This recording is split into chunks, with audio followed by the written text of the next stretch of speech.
New tonight, Moscow pulling its ambassador to the U.S., calling President Biden's label of Putin as a killer ridiculous.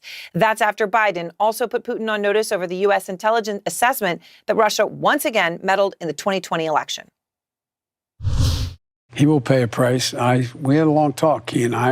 I know him relatively well. And the conversation started off, I said, I know you and you know me. If I establish this occurred, then be prepared. So you know Vladimir Putin. You think he's a killer? Mm-hmm. I do. So what price must he pay?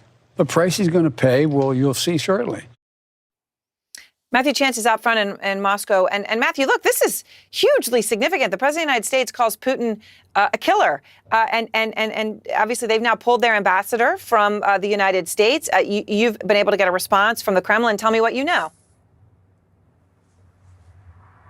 Yeah, well, not much of one, actually, because all they've said, as you mentioned already, is that they've said this is ridiculous that President Biden should accuse Putin of being a killer and face a price for that as well. But that's the only reaction we've actually had from any Russian officials, from my source in the Russian government tonight. No one else has said a word about it.